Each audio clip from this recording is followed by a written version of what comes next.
Welcome back to AS English. In this video, you can see the different types of sentences. The following sentences contain different grammar types and structures. They are written in mixed sentences for better English practice. English and Tamil meanings are given for easy understanding. இந்த வீடியோவில் different types சென்டென்ஸ்களை பார்க்கலாம். இந்த சென்டென்ஸ்கள் உங்கள் பேச்சு திறமையை எளிதாக்கும். இப்போது வீடியோவுக்குள் செல்லலாம். முதலில் நாம் பார்ப்பது B verb sentence. They will be busy tomorrow. அவர்கள் நாளை பிஸியாக இருப்பார்கள். இந்த சென்டென்ஸில் பிஸி என்பது காம்ப்ளிமெண்ட். இது அட்ஜெக்டிவில் இருக்கின்றது. இதையே மாற்றிவிட்டு ஹாப்பி, ரெடி, டயர்டு ஆகியவற்றை நாம் சேர்க்கும்போது அது எப்படி மாறுகிறது என்பதை பார்க்கலாம். ஐ ஆம் பிஸி. பிஸி என்பதை மாற்றிவிட்டு ஹாப்பி சேர்க்கின்றோம். ஐ ஆம் ஹாப்பி, நான் மகிழ்ச்சியாக இருக்கிறேன். ஐ ஆம் டயர்டு, நான் சோர்வாக இருக்கிறேன். ஐ ஆம் ரெடி, நான் தயாராக இருக்கிறேன். இப்படி அட்ஜெக்டிவை நாம் சேர்க்கும்போது அர்த்தமும் மாறிக்கொண்டிருக்கும். இப்போது இந்த சென்டென்ஸில் வாஸ் என்ற வேர்பை சேர்க்கும்போது ஐ வாஸ் பிஸி அப்படின்னா நான் வேலையாக இருந்தேன். Past tense.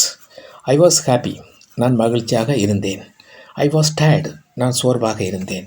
I was ready, நான் தயாராக இருந்தேன். ஐ வாஸ் எக்ஸைட்டட், நான் உற்சாகமாக இருந்தேன்.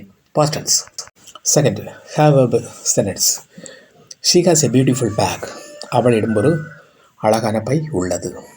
Next, two verb sentence. I did my homework yesterday. நான் நேற்று என் வீட்டு பாடத்தை செய்தேன். அடுத்து, modal verb sentence. You must obey your parents. நீங்கள் உங்கள் பெற்றோருக்கு கீழ்ப்படிய வேண்டும். நெக்ஸ்ட், மெயின் வெர்ப் சென்டென்ஸ் பார்க்கலாம். இது ஆக்டிவ் வாய்ஸில் இருக்கின்றது. The cat caught a mouse. பூனை ஒரு எலியை பிடித்தது. அடுத்து அதே பேசிவ் சென்டென்ஸாக பார்க்கலாம். A mouse was caught by the cat. ஒரு எலி பூனையால் பிடிக்கப்பட்டது. வாஸ் காட் என்பது பிடிக்கப்பட்டது. பை தி கேட் என்பது பூனையால்.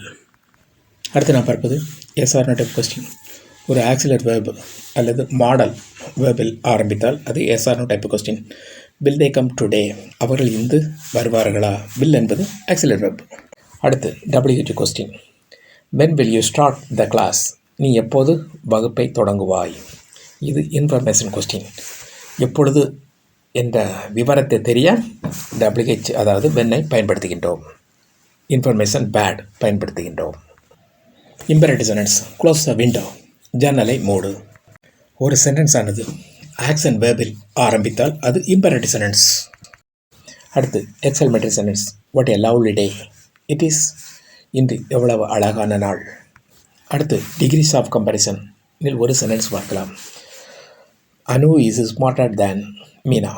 அனு மீனாவை விட புத்திசாலி. அடுத்து நாம் பார்ப்பது சிம்பிள், காம்ப்ளெக்ஸ், காம்பவுண்ட் ஆகிய சென்டென்ஸ்களில் முதலில் நாம் பார்ப்பது simple sentence. The childrens are playing outside. சாதாரண பயன்படுத்தும் வாக்கியங்கள் அனைத்தும் சிம்பிள் சென்டென்ஸில் இருக்கும். குழந்தைகள் வெளியே விளையாடுகிறார்கள். அடுத்து நாம் பார்ப்பது காம்ப்ளெக்ஸ் சென்டென்ஸ். இரண்டு சென்டென்ஸ்களை சேர்த்த ஒரு காம்ப்ளெக்ஸ் சென்டென்ஸை பார்க்கலாம். She stayed at home because she was sick. அவள் உடல்நிலை சரியில்லாததால் வீட்டில் இருந்தாள். இங்கு பிகாஸ் என்பது கன்ஜங்ஷன். இதுவும் இரண்டு சென்டென்ஸ்களை சேர்த்து காம்பவுண்ட் சென்டென்ஸை உருவாக்கின்றோம். ஐ woke up early and I went for a walk. நான் சீக்கிரம் எழுந்தேன் மற்றும் நடைப்பயிற்சி சென்றேன். அண்ட் என்பது கன்ஜங்ஷன். அடுத்து நான் பார்ப்பது direct to indirect speech.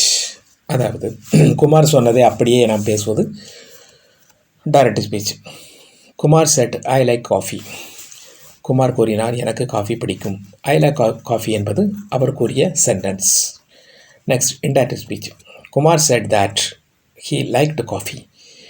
Kumar சொன்னதை அர்த்தம் மாறாமல் மாற்றி பேசுவது இன்டைரக்ட் ஸ்பீச். குமாருக்கு காஃபி பிடிக்கும் என்று அவர் கூறினார். He liked coffee. நாம் பார்த்த டைரக்ட் டு இன்டைரக்டை எப்படி இன்டைரக்ட் டு டைரக்டாக பேசுவது என்பதை பார்க்கலாம். Mala said that she was reading a book. Mala தன் ஒரு புத்தகம் படித்து கொண்டிருந்ததாக கூறினாள். இந்த சென்டென்ஸுக்கு டைரக்டாக பார்க்கலாம். மாலா செட் ஐ ஆம் ரீடிங் எ புக். மாலா கூறினாள் நான் ஒரு புத்தகம் படித்து கொண்டிருக்கிறேன். இதில் டென்ஸ் அதாவது காலம் எப்படி மாறுகிறது என்பதை கூர்ந்து கவனிக்கவும். Thanks. Thanks for watching. Please share and subscribe.